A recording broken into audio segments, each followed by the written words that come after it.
With spring right around the corner, I thought it was time for a digital declutter. This means taking the time to go through my iPhone to get rid of apps I no longer use or need, go through all those junk emails that keep piling up, and even going through all of my photos and deleting ones I don't like. Then comes the fun part, changing up my iOS home screen. But before we do that, let's create a vision board for my lock screen. For my lock screen, I still have a collage I made last fall. Obviously, it is now spring, so we need to change that.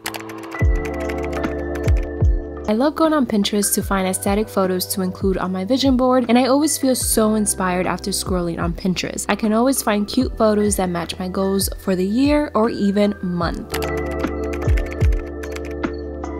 Once I have all the pictures I need for my vision board, I go on PicMonkey to create a collage and use the collage I create as a lock screen for my iPhone so I can always have my vision board front and center to remind me of the goals I am working towards every single day. Now that my lock screen and home screen has been updated, I can share an updated tour of my iPhone 13 Pro Max.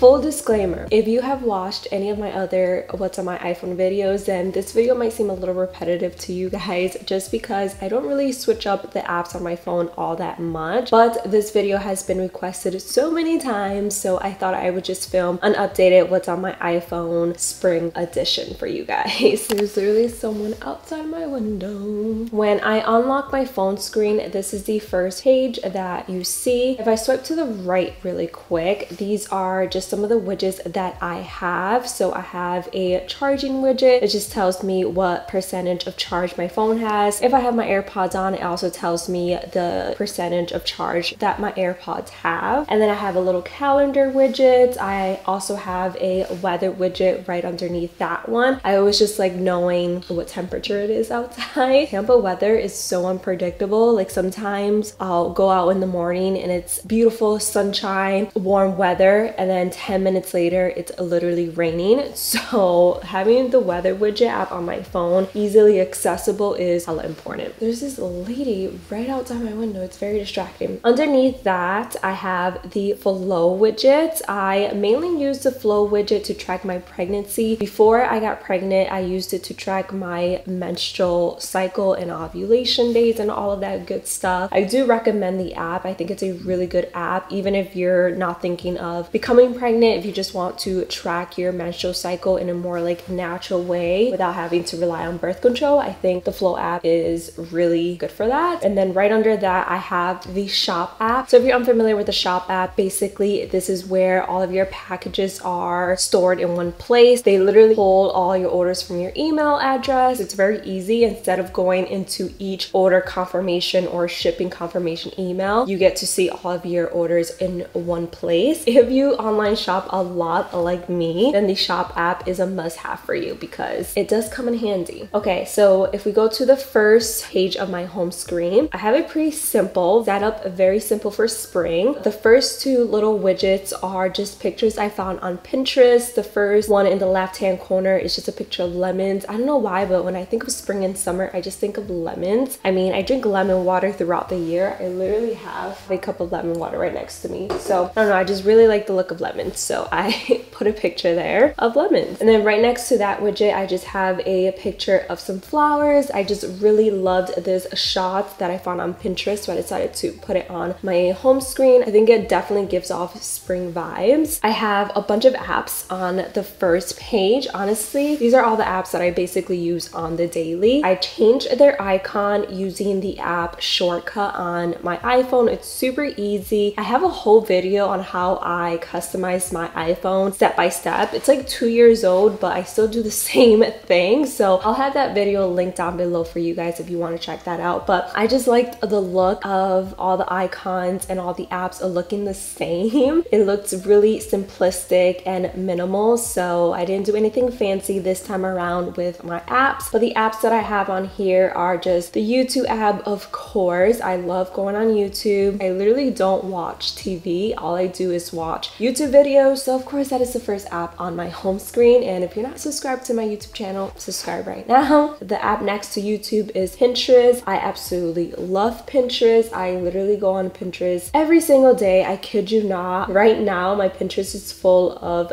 baby stuff and baby content, as well as like spring content, just because I just finished customizing my iPhone. But I love going on Pinterest. Going on Pinterest gives me so much inspiration for my own content, and I don't know, just really like it. It's probably my all-time favorite social media app, even though I don't really consider it a social media app. I prefer it over Instagram and TikTok. Like if those apps disappeared tomorrow, I would not care as long as I have Pinterest. The next app that I have is the YouTube Studio app. So this is the app for YouTubers. So you're able to respond to comments, you're able to publish videos, make videos private, and you're able to also see your active subscriber count. So it's just a very handy app for YouTube content creators. And then right next to that, I have the Instagram app. I've been trying to be more active on Instagram, so I've been uploading a lot more reels lately. So if you want to check out my daily reels, definitely go follow me on Instagram. And I've been trying to be more active on my stories as well. And then I just have the Gmail app, which I have it labeled as my work email. Very self-explanatory. This is where I respond to all emails that I get. Then I have the Goodreads app. I absolutely love the Goodreads app. If you're not following me on Goodreads, then what are you doing? Go follow me on Goodreads. If you are a reader, then the Goodreads app is a must-have for you. You're able to follow your friends and see what they're reading. You're also able to rate your books that you've read. You're able to set reading challenges for the year, which I think is really cool. As soon as I finish a book, I update my Goodreads just to keep track of all the books that I am currently reading or have read so far this year. So definitely go follow me on Goodreads if you are a book girly. And then I have the Amazon app. I live on Amazon, especially with a baby on the way. I'm always shopping on Amazon. And then I just have the Safari app right next to that. And then the two widgets on the right, one is a quote that says I can and I will. I found that on Pinterest and really loved it. And then there's a little picture underneath that of a bicycle basket with flowers and a little journal, which I thought was really cute and screamed springtime and summertime. If I scroll to the next page, I just have a bunch of widgets, honestly. I didn't want a lot of apps on my homepage just because I find that the less amount of apps that I have on my homepage, the less amount of time I actually spend on my phone. I try to keep the apps that I have on my home pages very minimal. I don't like to have my phone cluttered with apps that I don't really use every single day. At least the home page, I do have an app library with a bunch of apps, but those are the apps again that I use every single day. So like I said, on this page, I just have a bunch of widgets. I have the calendar widget. Again, I really love the calendar widget. I love being able to see what day it is and seeing the full month at a glance pretty quickly, so I can keep track of videos and content that I need to create. And then I just have some pictures and quotes that I found on Pinterest. The quotes are a new era of me. I just love that. I'm definitely entering a new era. I am becoming a mom very soon. That literally just has been my quote for 2023. A new era of me is about to start, and I'm super excited. The second quote that I have is I am creating the life of my dreams. I love this quote because it always reminds me of what I'm working towards every single day. So it's just a great little reminder to have on my phone front and center. And then the pictures I just thought were really cute and aesthetic, so I added them. On the little dock, I just have two little pictures that I found on Pinterest, and they just correlate with the phone app and the messages app. So if we go to my app library, like you guys saw, I recently decluttered a bunch of apps that I was no longer using. So these are pretty much the apps that are important but not important enough where I need to use them every single day, if that makes sense. Under social, I have Instagram, messages, phone, TikTok, which I hate TikTok so much, but I've been trying to be more active on there. I honestly just upload content on the app and then I dip. I don't really like scrolling on TikTok just because I find it so toxic, but I know that it's a great way to grow your following. So I have been trying to upload more content on TikTok, but I honestly don't scroll because it would just not be good for my mental health. And again, I find the app so incredibly toxic and the comments are incredibly toxic. So I upload my content and then I dip. If you want to follow me on TikTok, go follow me. I'll have it linked down below. And then I have the WhatsApp app.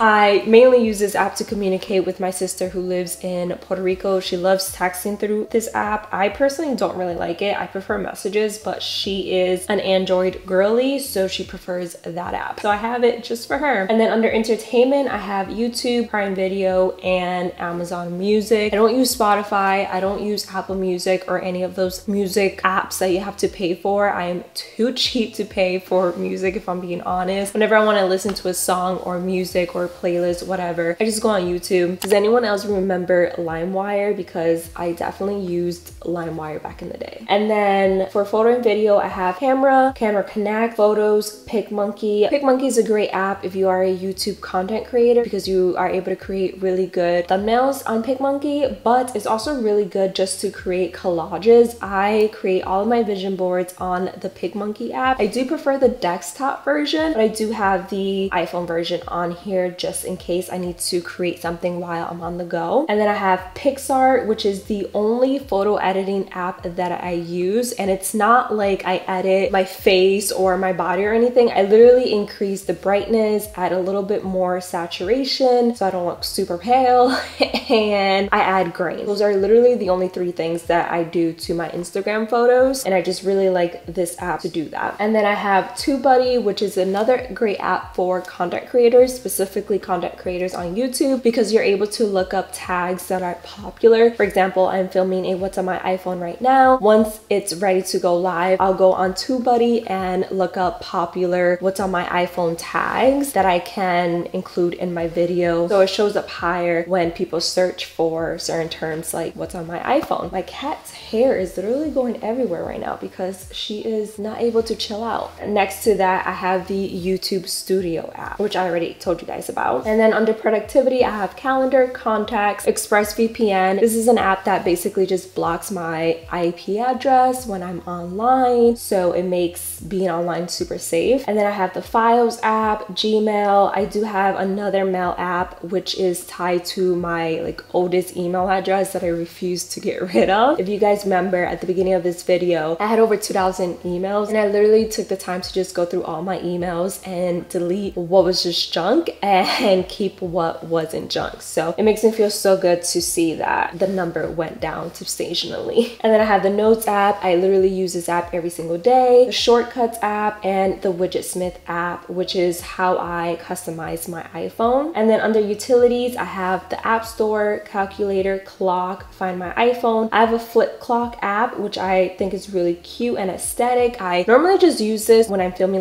morning routines or night routines because I think it looks super aesthetic. But yeah, it just tells you the time. And then I have the LTK Creator app. So this is just an app where I keep track of all my commissions. So if I link something and someone buys it using my affiliate link, I make a small commission from that purchase. And this is the app where I can keep track of all of that. And right next to that, I have the Magic Link app, which is basically the same thing, just a different platform. I have a timer app. I really like using this timer instead of the original timer that comes with the iPhone. I don't know, I just prefer this app a lot more, so I use it. It's literally just a timer. I have voice memos, and then I have the watch app since I do have a Apple Watch. Okay, shopping and food, I just have a bunch of random apps. I have Amazon again, Curtsy and Mercari, which are the two platforms that I use to resell some of my clothes. I have Target, Shop, Uber Eats, Poshmark, nothing really special there. Under information and reading, I have Podcasters, Books, Goodreads again, the Kindle app in case I ever want to read on my iPhone, and then the Weather app. So under finance, I just have all of my finance apps, nothing super special about this category. Under travel, I just have Expedia, Google Maps, Lyft, Maps, and Uber. I am more of a Uber girl, but my husband prefers a Lyft. What do you guys prefer? Do you prefer Uber or Lyft? I don't know why, I've just always preferred Uber over Lyft, and for some reason I always get cheaper rides on Uber, but whenever I log into Lyft, the same ride is going to be $2 or $3 more, versus if my husband does it, he'll log on to Lyft and his ride will be $2 to $3 cheaper than if he uses Uber. I don't know why that happens. And then under health and fitness, I just have a Christian hypnobirthing app. This is just a really nice app that has a bunch of positive affirmations that you can use during labor. I normally just put the positive affirmations on when I'm in the shower because it just relaxes me, or when I'm meditating, and it's super relaxing. I definitely recommend if you want one, believe in God, and two, are pregnant and are about to give birth, definitely download that app because it definitely makes you feel empowered and makes you feel like you can take on literally anything. So yeah, really like that app. And then I have a contraction timer app. I obviously haven't used this yet. I downloaded it just because I'm